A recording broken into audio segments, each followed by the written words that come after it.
మోందా తుఫాన్ effect AP పైన గట్టిగానే కనిపిస్తుంది. ఈ రోజు మరీ కీలకంగా 12 గంటల పాటు అంటే తీరానికి 310 కిలోమీటర్ల దూరంలోనే మోందా తుఫాను కేంద్రీకృతమై ఉంది. ఇంకా తీరం వెంబడి దగ్గరకు వస్తూ ఉంది. సో తుఫాన్ ఎఫెక్ట్ ఈ రోజు 12 గంటల పాటు కూడా తీవ్రంగా ఉండబోతుంది. ఈ నేపథ్యంలో అధికారులందరూ కూడా అప్రమత్తమయ్యారు. ఏపీ వ్యాప్తంగా 17 జిల్లాల్లో ఇప్పటికే రెడ్ అలర్ట్ ని ప్రకటించారు. మరికొన్ని జిల్లాల్లో orange alert and yellow alert ని కూడా జారీ చేశారు. తీర ప్రాంత ప్రజలను ఇప్పటికే అప్రమత్తం చేశారు. మత్స్యకారులందరినీ కూడా తీరానికి 2-3 రోజుల ముందే అధికారులంతా కూడా తిరిగి రప్పించారు.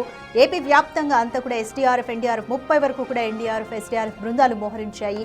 ఎక్కడికక్కడ ఏజెన్సీ ప్రాంతాల్లో తుఫాను ప్రభావం ఎక్కువగా ఉంటుంది కాబట్టి అక్కడ కూడా అధికారులు తగు జాగ్రత్తలు అయితే తీసుకుంటున్నారు. ఇప్పటికే ఏపీ వ్యాప్తంగా కూడా 19 కోట్ల వరకు నిధులను విడుదల చేశారు. ఇక విజయవాడలో కూడా ఈరోజు తుఫాను ఎఫెక్ట్ ఉండడంతో షాపుల్ని మూసివేయాలంటూ కూడా ఇప్పటికే అధికారులు ఆదేశాలు ఇచ్చారు. విజయవాడలో సిచ్యువేషన్ ఏ విధంగా ఉందో మోర్ డీటెయిల్స్ మా ప్రతినిధి శివ అందిస్తారు. రైట్ శివ, విజయవాడ వ్యాప్తంగా అధికారులు ఎటువంటి జాగ్రత్తలు తీసుకున్నారు? ఇప్పటికే సెలవులు ప్రకటించారు స్కూళ్ళకి, అలాగే షాపులు కూడా మూసివేయాలంటూ ఆదేశాలు జారీ చేశారు. సో విజయవాడ వ్యాప్తంగా సిచ్యువేషన్ ఏ విధంగా ఉంది? మొత్తం మీద చూసుకుంటే మోందా తుఫాన్ ప్రభావం ఆంధ్రప్రదేశ్ కి చాలా తీవ్రంగా పడుతుంది. ప్రస్తుతం మనం డిజాస్టర్ మేనేజ్మెంట్ కార్యాలయంలో ఉన్నాం. ఇక్కడ మనం చూసుకోవచ్చు ఈ రోజు దాదాపుగా 17 జిల్లాలకు సంబంధించి హై అలర్ట్ ప్రకటించారు. 4 జిల్లాలకు సంబంధించి కూడా సాధారణమైన పరిస్థితి ఉంటుంది. మరికొన్ని జిల్లాలకు సంబంధించి మామూలుగా ఉండే పరిస్థితి కనిపిస్తోంది. మరొక వైపు సైక్లోన్ ప్రభావం చాలా ఎక్కువగా ఉంటున్న నేపథ్యం కూడా కనిపిస్తా ఉంది. తాజాగా ఆంధ్రప్రదేశ్ కు సంబంధించి తుఫాన్ ప్రభావం ఏ రకంగా ఉండబోతుంది ఏంటి అనే దానికి సంబంధించి కూడా ఈ రోజు ఉదయం నుంచి అధికారులు విస్తృతంగా చర్యలు తీసుకుంటున్న పరిస్థితి కనిపిస్తా ఉంది. అయితే ప్రధానంగా అసలు తుఫాను ప్రభావం అంటే ఏంటి, తుఫాను ప్రభావానికి సంబంధించి ఈసారి కొత్తగా ఒక రకమైన టెక్నాలజీని వినియోగించారు. ఏదైతే తుఫానుకి సంబంధించి ఐవాల్స్ అంటే ఏదైతే తుఫానుకి సంబంధించి ఐవాల్స్ అనేది ఒకటి ఉంటుంది. అసలు ఐవాల్స్ అంటే ఏంటి, దాన్ని ఏ రకంగా వినియోగించబోతున్నారు, దాని యొక్క ప్రామాణికం ఏ రకంగా ఉండబోతుంది, అంటే తుఫాన్ కన్నులో గాలింపులు ఉండో చుట్టుపక్కలే భీకరంగా ఉంటున్నారు. ప్రస్తుతం సార్ ఏంటి అసలు ఈ తుఫానుకు సంబంధించి ఐవాల్స్ అంటారు, అసలు ఐవాల్స్ అంటే ఏంటి, దాని ఎటువంటి ప్రభావం చూపిస్తుంది? ఏదైనా కానీ సైక్లోనిక్ స్టార్మ్ అంటే కనుక లో ప్రెషర్ నుంచి మనకి లో ప్రెషర్ ఉన్నప్పుడు అంత సైక్లోన్ హై అయితే డీప్ ప్రెషర్ అబోవ్ ఇంటెన్సిటీ ఉంటాయి. ఎందుకంటే హై వల్ల సైక్లోన్ హై అంటారు. అదే ఏంటంటే మనం చూసుకుంటే కనుక అది ఒక చక్రవాతం మీద తిరుగుతూ ఉంటుంది. దాని మధ్య సుడిగాలి మాట సైక్లోన్ అనేది పెద్ద సిస్టమ్. మనకి సైక్లోన్ హై అనేది ఇంటెన్సిటీని బట్టి దాని యొక్క రేడియస్ మారుతుంది. ఇది మనకి 50 నుంచి 70 కిలోమీటర్లు వ్యాసార్థం, 50 కిలోమీటర్లు 30 కిలోమీటర్లు వ్యాసార్థం. దాని వెలుపల మనకి వేసవి హెవీ సైక్లోన్ హై లోపల cyclone walls, cyclone high wall ఉంటుంది. హై వాల్ అంటే starting ending of the cyclone high. ఇది ఇప్పుడున్న ప్రజెంట్ సైక్లోన్ లొకేషన్ అనుకుంటే ఇక్కడ ఏదైతే చూపిస్తున్నాయో మనకి సర్క్యులేట్ అవుతుందో మధ్యలో ఖాళీగా ఉంటుంది. అక్కడ విండ్స్ అనేది ఖాళీగా ఉంటుంది. అక్కడ విండ్స్ అనేది తక్కువ ఉంటుంది. ఆ చుట్టుపక్కల జరుగుతూ ఉంటుంది. దాన్ని సైక్లోన్ హై అని చెప్పేసి చెప్తా ఉంటారు. అంటే ప్రధానంగా ఇటీవల కాలంలో ఇటు చూసుకుంటే చుట్టూ భీకరమైన గాలులు, బీభత్సమైన తుఫాన్లు, అంటే ఆ ప్రమిసెస్ మాత్రం బాగానే ఉంటుంది, చుట్టుపక్కల మొత్తం కూడా గందరగోళ పరిస్థితి ఏర్పడుతుంది. సైక్లోన్ హై వాల్ లో మాత్రం కాలు ఉంటుంది. అది మీరు కాలుగా ఉంటుంది అని చెప్పేసి మనకి అదేంటంటే తిరుగుతూ ఉంటాం. సో మొత్తం ఎక్కడైతే ప్రయాణిస్తుందో దాని యొక్క వ్యాసార్థంలో ఏదైతే ఉన్నదో అరౌండ్ 100 కిలోమీటర్స్ డిఫరెంట్ ఇంటెన్స్ మొత్తం ఎఫెక్ట్ అయితే ఇదిగా సైక్లోన్ హై నుంచి విండ్ స్పీడ్స్ ఎక్కువ పెరుగుతాయి. దూరం పెరిగే కొద్దీ మనకి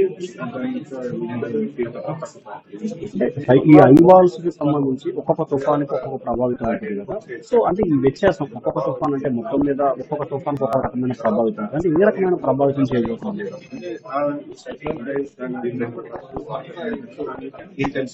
మనకి first category cyclonic deep depression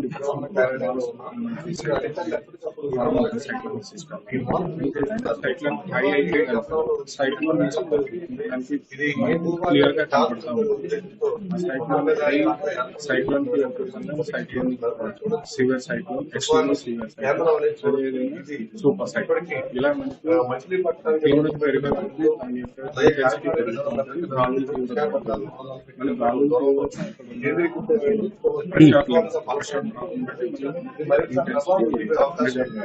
so ఇది మొత్తం మీద చూసుకుంటే మనం చూసుకోవచ్చు ఈ రోజు సైక్లోన్ ప్రభావితానికి సంబంధించి మనం ఒక మ్యాప్ ఉంటుంది. సో ఈ మ్యాప్ కేంద్రీకృతం అయితే గనక మొత్తం టోటల్ గా ఏదైతే ఇందాక సార్ చెప్పినట్టు కూడా ఈకి సంబంధించి ఒక రకంగా ఉంటుంది. సో ఇక్కడ ప్రస్తుతం మనం ఇక్కడ కూడా చూసుకోవచ్చు హైదరాబాద్, గుంటూరు, కర్ణాటక ఈ ప్రాంతాలన్నిటికీ సంబంధించి కూడా కొనసాగుతుంటుంది. సో మొత్తం మీద చూసుకుంటే ఈ సైక్లోన్ ప్రభావానికి సంబంధించి కూడా ఇక్కడ మనం చూసుకోవచ్చు. సో ఓవరాల్ గా రౌండ్ మ్యాప్ చేసుకుంటుంది. ఇక్కడ ఎక్కడెక్కడ ఇక్కడ చూసుకోవచ్చు రామచోడవరం, అనంతపురం, తాడికొండ, అనకాపల్లి, పొద్దుటూరు, ఎస్సీఆర్ ఇట్లా అన్ని ప్రాంతాలకి సంబంధించి కూడా మొత్తం ఒక్కొక్క విధానం అయి ఉంటుంది. ఇప్పుడు ప్రజెంట్ క్లౌడ్ ఎలా ఉన్నది అని చెప్పేసి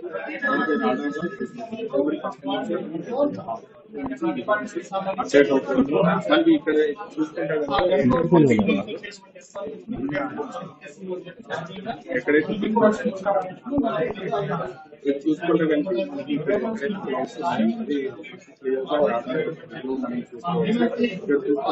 ఇక్కడ ఎక్కడైతే థిక్ క్లౌడ్ ఉంటుంది ఎక్కువ వస్తుంది. దీని ద్వారా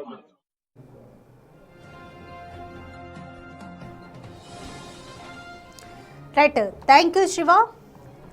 రైట్, మోందా తుఫాను కాకినాడకు ఇంకా 310 కిలోమీటర్ల దూరంలోనే కేంద్రీకృతమైంది. ఈరోజు 11 గంటల తర్వాత మోందా తుఫాను ప్రభావం ఇంకా ఎక్కువగా ఉండే అవకాశాలు అయితే కనిపిస్తున్నాయి. ఈ నేపథ్యంలోనే అధికారులు ఏపీ వ్యాప్తంగా కూడా ప్రజల్ని అలాగే అధికారులని అప్రమత్తం చేశారు. మరోవైపు సీఎం చంద్రబాబు నాయుడు కూడా ఎప్పటికప్పుడు వీడియో కాన్ఫరెన్స్ని అధికారులతో నిర్వహిస్తూ దిశానిర్దేశం చేస్తున్నారు. కావాల్సిన ఏర్పాట్లపైన ఎస్డీఆర్ఎఫ్, ఎన్డీఆర్ఎఫ్ బృందాలు అన్నీ కూడా అప్రమత్తమయ్యాయి.